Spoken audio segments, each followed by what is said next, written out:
Hello, coming to you from St. Marin de Porres. Today is the Solemnity of the Immaculate Conception, and so there's no more fitting topic to discuss today than the Immaculate Conception. I apologize for not making this video yesterday, but yesterday was a very busy schedule, so I'm doing it today, but I guess it's fitting that it's being done on the actual feast day. And I want you to know in advance that this will be a two-part series. I'll do one today and one tomorrow on the Immaculate Conception, because there's so much to unpack with this feast day. But to begin, I want to note that the belief, or the focus on Mary's conception by Joachim and Anne, her parents, Saints Joachim and Anne, begins as early as the 2nd century. You might recall that I discussed around September 8th, that's the Feast of Mary's Nativity. I discussed around then in a podcast that there's this text known as the Proto-Evangelium of St. James. Literally, it means the first gospel. It's attributed to St. James, but wasn't actually written by him. But it's a compilation of oral traditions that were recorded in the 2nd century, filtered through Old Testament and New Testament imagery.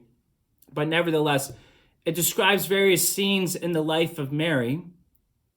And they're framed in, like I said, in light of various Old Testament and New Testament stories.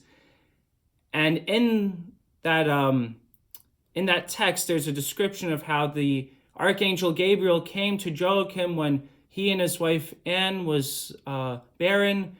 And the Archangel Gabriel said that they would conceive and have a daughter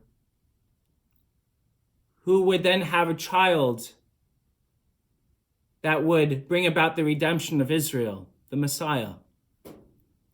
So even though they were barren, they were given the greatest honor to be the parents of the mother of the Messiah, and by extension to be the grandparents of the Messiah.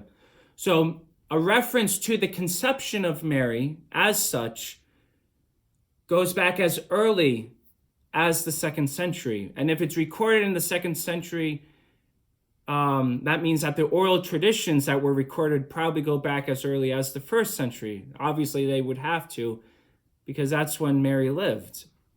So I want to note that as a historical detail. First and foremost, the references in the tradition of the church to the conception of Mary go back as early in written form to the 2nd century, but surely those oral traditions go back even earlier. Now, there is no question in the earliest tradition of the church as to the sinless or the purity of Mary. The sinlessness of Mary was taken for granted in all the liturgical prayers we have from antiquity, and all the references to Mary at the earliest councils of the church. They describe Mary as being pure and immaculate. That means that it's presumed in the faith of the early church that Mary was sinless, pure. So there was never a moment when she knew sin. But this is the key thing, and this is important for how we understand today's feast. When St. Augustine reflected on the nature of original sin, the question naturally arose in church history: did Mary have original sin? So, like I already noted, in the early church, it was presumed, it was already a part of the faith of the church, that Mary was sinless. That is to say, she never committed a personal sin. But as we reflected more upon original sin, the question arose, well, did Mary have original sin? She might not have ever committed a personal sin, but did she receive the effects of the fall like we did? And by the time you get to the Middle Ages, it's very clear in the heart and mind of the theologians of the Western Church, many of them that became doctors of the church, they begin to say that Mary could not have had original sin. If Mary had original sin, how could she have been made ready as the most perfect tabernacle to receive the Lord? And so various theologians like Blessed Duns Scotus, who was a Franciscan, famously taught that it was fitting. God didn't have to make Mary immaculate from the first moment of her existence, but it was fitting that God did so. And so it entered into the heart and mind of the church that in answer to the question that arose in the aftermath of Augustine's reflection on original sin, Mary had to have been preserved from original sin. Not because God had to do it, but rather in the divine plan, this was the most fitting course of action. And so, knowing God's heart, God surely did this. And so, when we come to the 19th century, Blessed Pope Pius IX declared in 1854 that Mary was preserved from original sin from the first moment of her existence. That's the official formula, that Mary was preserved from the first moment of her existence, that is to say her conception, from the stain of original sin. Incidentally, that declaration by Blessed Pope Pius IX in 1854 is one of the two only statements of papal infallibility. So let me say that again. In the history of the church, there have been only two statements that have been defined by virtue of papal infallibility. All other statements, all other doctrinal beliefs have been codified in councils by the Pope and the bishops working in union with one another, declaring it as the one episcopacy of Jesus Christ, proclaiming the one gospel to the church. But there have been two instances where the Pope alone, as head of the College of Bishops, has defined something infallibly, or with the assistance of infallibility. And that is today's feast and the Assumption. And this feast was believed, like I said, we see the beginnings of this belief in the ancient church, but it was fleshed out and applied to the very conception of Mary at the time in the Middle Ages to answer the question of, did Mary have original sin? And in the end, like I said, in 1854, it was formally codified by Blessed Pope Pius IX by means of an infallible statement. Okay, so I gave some important history. There's an important developmental arc there.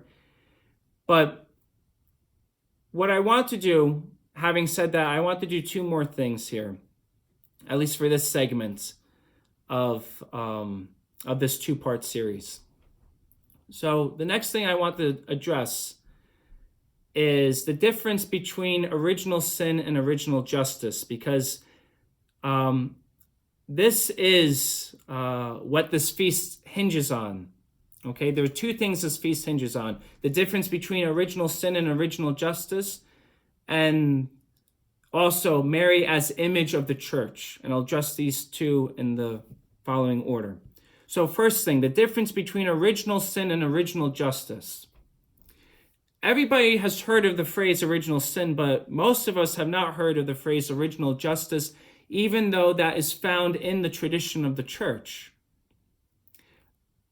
Let me put it like this so that it's as simple as possible. Original justice is a phrase used by the saints of the medieval church to describe the state of harmony we had with God in the Garden of Eden before the fall. So I'll say that again. Original justice is the description of our state of harmony that we had originally with God in the garden before the fall. So it's paradise, in other words. We have to remember that justice means the tranquility of order. It's when all things are in harmony. And so original justice is when everything was in harmony with the Creator, when all of creation, with humanity as the head of creation, when we were in harmony with the Creator in the garden. It was a tranquility of order, original justice. Original sin, then, is nothing other than the absence of original justice. That is to say, when humanity turned aside from God, when we tried to grasp back what's God's and not receive it as a gift, but try and steal it, to say that we can be God on our own terms. And when we forgot that we were in the image and likeness of God, but said, I have to do something to earn my status as the image and likeness of God, we grasped at the tree. And in doing so, we disrupted the divine harmony. So that state of original justice was lost, right? By the sin of our first parents in the garden, that state of harmony was disrupted, and so we entered into a state of absence, a lack of original justice. And so original sin is nothing other than the absence of original justice, the absence of that harmony with God. And so the reason why I note this nuance is for this reason. The declaration that was given by Pope Pius IX in 1854, when he explained the Immaculate Conception, he phrased it in a negative way. And by negative, I mean he described it in terms of what it is not. He said that Mary was preserved from original sin from the first moment of her existence. In other words, he was saying she did not have original sin, right? So he phrased it negatively, that Mary, this is a belief about what Mary did not have. But we can phrase this belief positively, and you'll see where I'm going with this. So if the statement is that Mary was preserved from original sin, in other words, she never had original sin, and if we know that original sin is simply the lack of original justice, what happens when you flip the coin? What does it mean if you were to phrase this positively? It simply means that Mary always existed in a state of original justice. It means that Mary always knew that harmony that Adam and Eve had in the garden before the fall. So although we describe our belief in the Immaculate Conception in terms of what it is not, we describe it as Mary being preserved from original sin. If you want to phrase it positively, we're simply saying that Mary always had original justice. Mary always existed in a state of harmony with the Creator. And this is only possible by God's direct intervention. But this leads me to the second point that I want to emphasize, which is Mary as image of the church.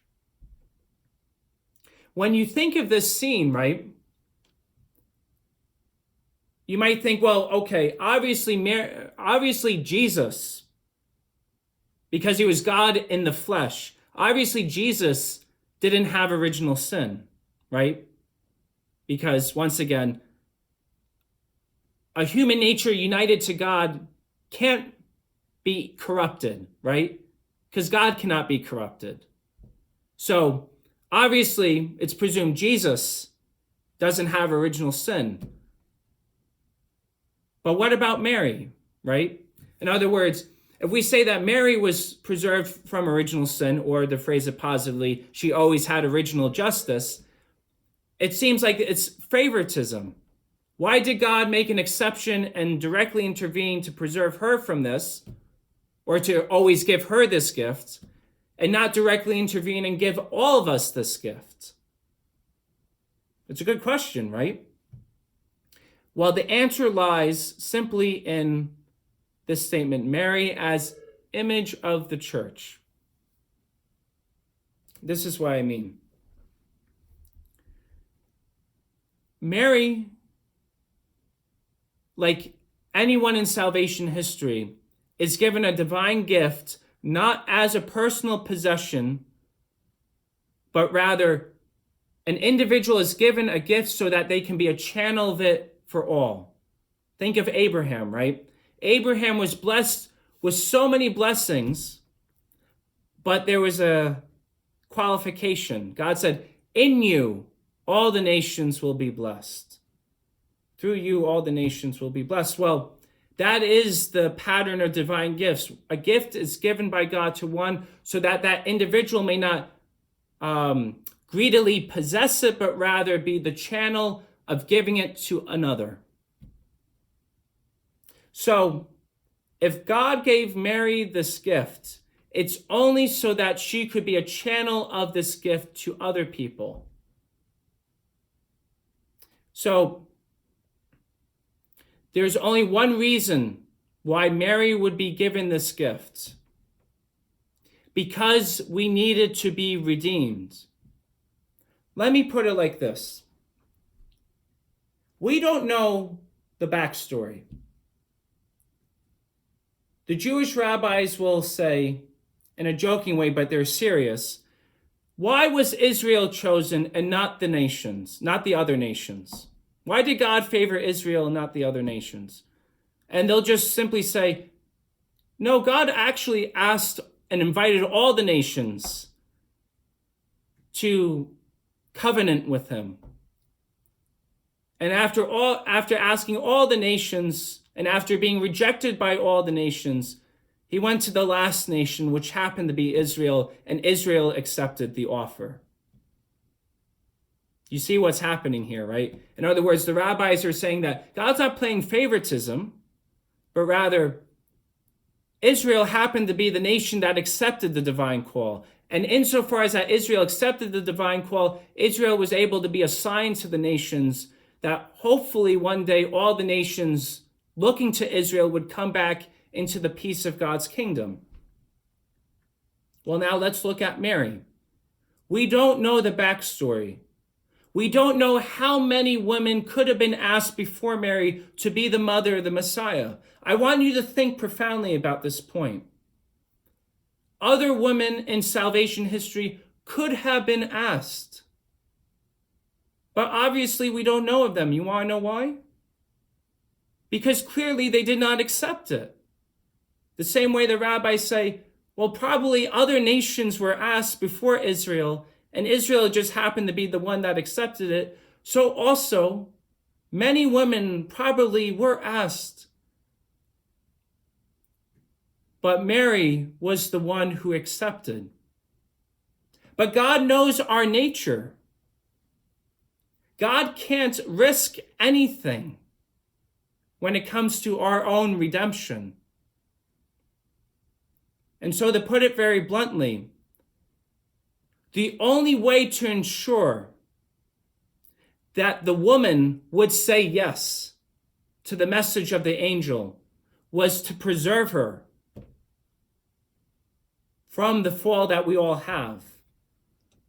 We're all born into a deficit. We're all born into a state lacking that original harmony with God. So that skews our desires. It skews our ability to choose God as we ought to. Yes, we can still choose good things after the fall, but the fall, being born into this absence of harmony with God, it skews our ability to make an appropriate judgment. And so, if someone is going to be the bearer of the Messiah, the bearer of the one who would bring about the redemption of Israel, you have to make sure that not only is the time right, but the woman is right. The woman who will bear him is right. And so God could not take any chances. God in his divine plan could have wished that other people be the bearer of the Messiah. But he surely would have recognized that in light of original sin, in light of our tainted heart, the offer for such a taxing responsibility, such a supreme mission, would have been rejected out of fear. And so God needed to make sure there was a woman who had a heart that did not have this deficit, that would receive with joy the message of the angel. So this is the message that I have for you today. That Mary was preserved immaculate, not for her sake, but for our sake. She was preserved immaculate, not primarily for her sake, but for our sake. Yes, Mary does say in the Magnificat, my spirit rejoices in God my Savior. Why? Because she was saved from sin, in the sense that sin never touched her. God prevented it from touching her. And so in that sense, she was saved from sin. And yes, because God became man and rose to the heights of the Godhead, he took our humanity and rose it to the heights of the Godhead. Mary had the hope of being elevated and glorified like all of us. So the incarnation was necessary for her to be glorified, yes, but it wasn't necessary for her to be redeemed, because she was preserved from sin. But still, do you see this point, right? Mary was preserved from sin. She was made immaculate for our sake, so that her heart would be ready, freed from original sin. Her heart would be pure and incorrupt, so that when the time of the message of the angel would come, she would receive it with joy. The earth waits for her yes. As many of the saints of the church will describe it, the earth is as if heaven and earth gasped, waiting for her to say yes. Everything hinged on that. She only would have said yes because she had a pure heart, because she was full of grace, immaculate from the first moment of her existence. So Mary is preserved from original sin, or positively speaking, she always had original justice for our sake, more so than for her sake. Yes, it clearly benefits her because the incarnation will lead to her glorification, but like I said, it was for our sake. And that is why Mary is the image of the church, because the church at the end of time will stand before the throne of God immaculate. We will stand before the throne of God immaculate because we have washed our robes white in the blood of the Lamb. Mary is the image of the church because Mary is the immaculate one, pointing to how all the members of the church at the end of time will be made immaculate by her son's redemptive act. And even Mary is immaculate because it was that grace of the blood of the Lamb that preemptively intervened and preserved her. So Mary is saved by means of a preemptive act, and we are saved by means of a redemptive act. But it's still the same blood of the Lamb that's making us white. It's the same blood of the Lamb that's making us immaculate. Mary is the sign of what the church will be in glory. And so Mary was conceived immaculately, not merely for her sake. It was for our sake. I think that's the most appropriate way to phrase it. Mary was preserved, or she always had original justice, rather, not merely for her sake, but more importantly, for our sake. so that through her pure heart, she would be able to say yes to the angel and give birth to the Savior of the world. And so as I close, I want to close with a phrase from the preface of the Eucharistic prayer for today, which is this. Praying to the Father, we say, "For you preserved the most blessed Virgin Mary from all stain of original sin, so that in her, endowed with the rich fullness of your grace, you might prepare a worthy mother for your Son and signify the beginning of the Church's beautiful bride without spot or wrinkle." Notice that. Mary is preserved from the stain of original sin, so that having this full grace, having this pure heart, she might be a worthy mother of your Son. She might be prepared to be a worthy mother of your Son and signify the beginning of the Church's beautiful bride without spot or wrinkle. So Mary is given this not as an act of favoritism, but so that simultaneously a woman would have a pure heart ready to say yes, and therefore guarantee that we would have the Savior born among us. And also, she would be the image of the Church. Her immaculate nature would be the sign of how the Church would be immaculate in glory before the throne of God. So I hope this feast day is a blessing to you. I hope this meditation has been helpful, and I'll keep on unpacking it tomorrow in our second part. So have a peaceful day and happy feast day. Peace.